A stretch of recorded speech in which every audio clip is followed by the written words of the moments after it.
Imagine being deep in a dense forest, where the silence is only broken by the distant sounds of Germanic warriors, unseen but always present. It was here in the Teutoburg Forest that Rome faced a humiliation that would echo through generations. While many accepted defeat, there was one man who swore vengeance, a Roman general determined to achieve the impossible, to restore the honor that Rome had lost. Germanicus wasn't just a leader.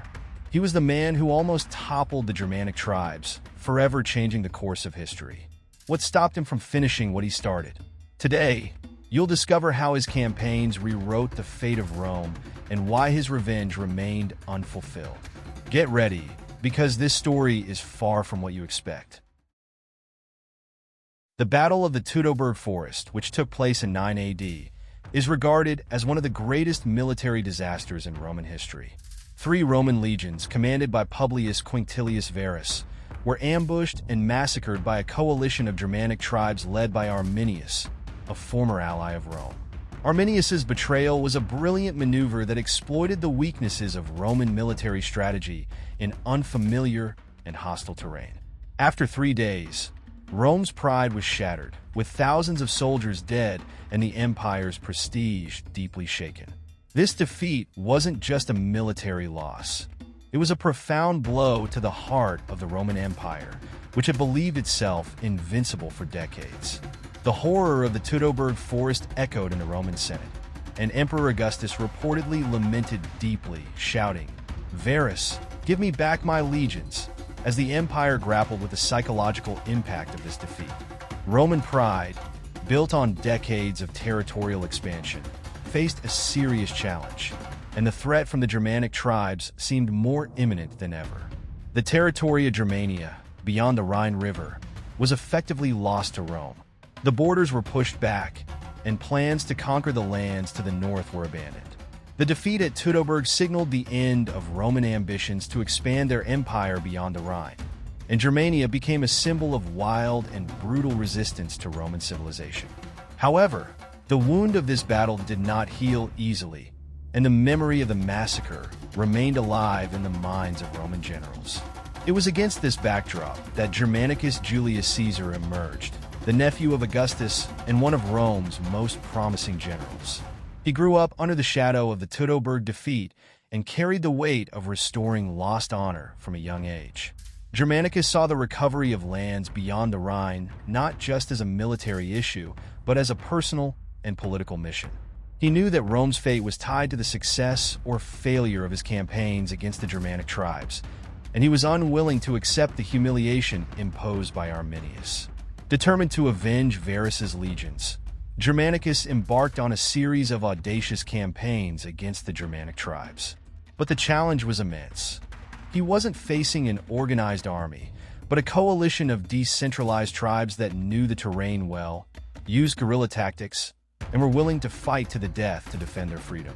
Every step Germanicus took toward Germania was fraught with uncertainties and dangers, but he was ready for the confrontation that would define his career and perhaps the future of Rome. Germanicus Julius Caesar was seen as the man destined to restore Rome's prestige after the humiliation suffered in the Teutoburg Forest. Born into one of the most prestigious families in Rome, he carried the name of Julius Caesar and the blood of Augustus, giving him unquestionable authority among the Romans. His charisma, military intelligence, and loyalty to Emperor Tiberius made him a central figure in both the politics and armed forces of Rome. He was not just an efficient general, but a leader who inspired devotion among his men. Shortly after taking command of the legions on the Rhine, Germanicus began planning his campaigns of revenge. His first objective was to reorganize the Roman army and restore the morale of the troops still feeling the impact of the Teutoburg disaster. He knew his mission would not be easy, but he firmly believed that with discipline, superior tactics, and a well-planned strategy, he could defeat the Germanic tribes.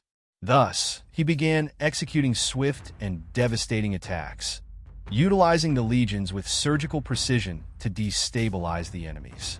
However, Germanicus was not just a cold strategist. He also understood the symbolic importance of his actions. The revenge he sought was not only military, but also political and psychological. By challenging and defeating the Germans in key battles, he was sending a clear message that Rome was still a dominant power. He ordered his troops to collect the bones of the soldiers killed at Teutoburg, giving them a dignified burial, which had a profound emotional impact on both his men and the Roman populace. Germanicus was rewriting the narrative of defeat. Yet, as his campaigns progressed, Germanicus faced an enemy that was not just physical. Within the empire, Roman politics was filled with intrigue and rivalry. Emperor Tiberius, while officially supporting the campaigns, began to view Germanicus with growing suspicion. The military success and popularity of the general made him a powerful figure, something Tiberius, always cautious of potential rivals, did not take lightly. The power struggle within Rome began to interfere with Germanicus's objectives, creating an increasing tension between the emperor and his most brilliant general. But Germanicus did not let political intrigue get him down. He continued to march, fight, and win. His campaigns were pushing the Roman armies deeper into Germanic lands, and the tribes began to realize that the Roman general was a formidable threat. The siege against Arminius and his forces was tightening, and it seemed only a matter of time before Rome would finally subjugate the rebellious tribes. However, the challenges ahead were not just military, but also personal, political, and psychological. Germanicus's campaigns in Germania were some of the boldest military ventures Rome had undertaken since Julius Caesar's Gallic Wars.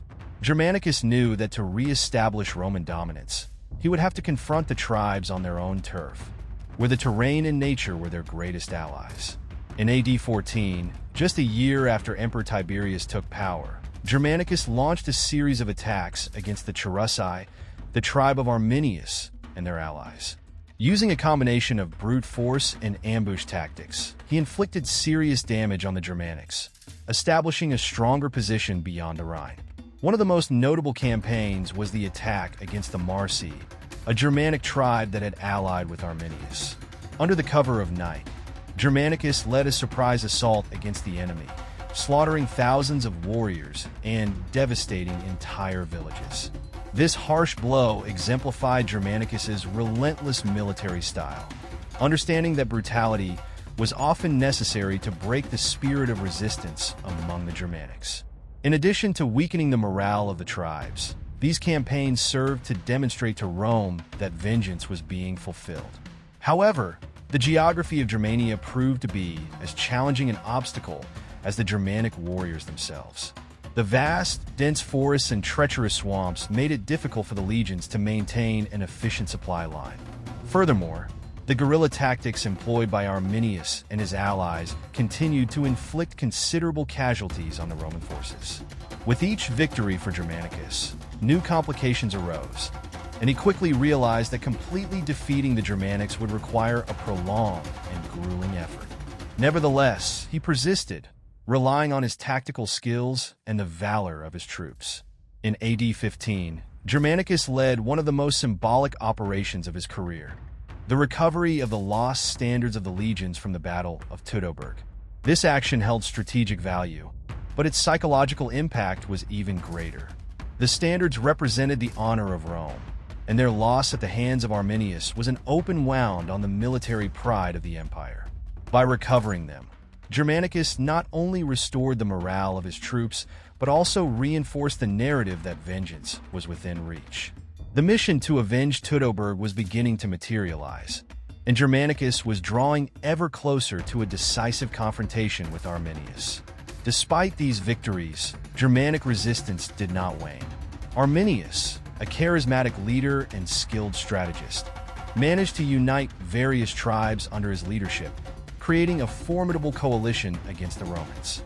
He knew that Germanicus's campaigns were not just about defeating the tribes. They were a matter of national honor. For the Germanics, the fight against Rome was a struggle for survival. And this determination meant that Germanicus's advance was always marked by unexpected challenges and fierce combat. The tension between the two leaders reached a boiling point, and a direct confrontation seemed inevitable. Germanicus's campaigns yielded important victories for Rome, but the reality on the battlefield was brutal and full of challenges. With every battle won, the question arose of how to maintain control over the conquered lands. The Germanic tribes, led by Arminius, were masters of guerrilla tactics, using the terrain to their advantage to frustrate Roman forces. While Germanicus was skilled at planning quick, strategic attacks, he constantly faced the challenge of fighting in a vast, inhospitable territory where his legions were exposed to ambushes at every turn. One of Germanicus's great victories was the Battle of Idistaviso, fought in AD 16. Near the Weser River, the Roman forces faced Arminius's army in an open battle, something rare in campaigns against the Germanic tribes. Utilizing their numerical superiority and the discipline of the legions, Germanicus managed to defeat Arminius's forces, forcing the Germanic leader to retreat. Despite the victory, a sense of incompleteness remained, as Arminius was not captured, and the war was far from over. Each victory felt like just another step toward an ever-elusive goal. Over time, Germanicus realized that defeating the Germanic tribes in open battle would not be enough. Even with his victories, the spirit of resistance among the Germanics remained unbroken. Additionally, the logistics of maintaining troops in Germania for extended periods were straining Rome's resources, while the accumulated losses from successive campaigns began to weigh heavily. The Germanic forests and swamps seemed to slowly devour the legions, as if they were a force of nature itself. Germanicus, despite his successes, began to perceive the limits of what he could achieve in that hostile territory. Another factor that limited Germanicus's campaign was the growing distrust from Emperor Tiberius. Germanicus's military success and his rising popularity among the troops and the Roman people made him a prominent political figure, something that Tiberius, always cautious and paranoid, could not overlook. The emperor began to reduce support for the campaigns, believing that the vengeance against the Germanic tribes had already been fulfilled. Tiberius thought that maintaining a prolonged presence in Germania would be a waste of resources, and, more importantly, a threat to Rome's internal stability should Germanicus gain too much power. Faced with this political pressure and logistical difficulties, Germanicus found himself forced to retreat. His campaigns, despite their victories, were becoming unsustainable. He had recovered the lost standards, avenged the massacred legions at Teutoburg, and inflicted severe defeats on the Germanic tribes. However, what should have been a complete vengeance turned into a series of incomplete victories. Germanicus had demonstrated Rome's strength, but the total conquest of Germania remained a distant dream. He returned to Rome as a hero, but with the feeling that something vital had slipped through his fingers.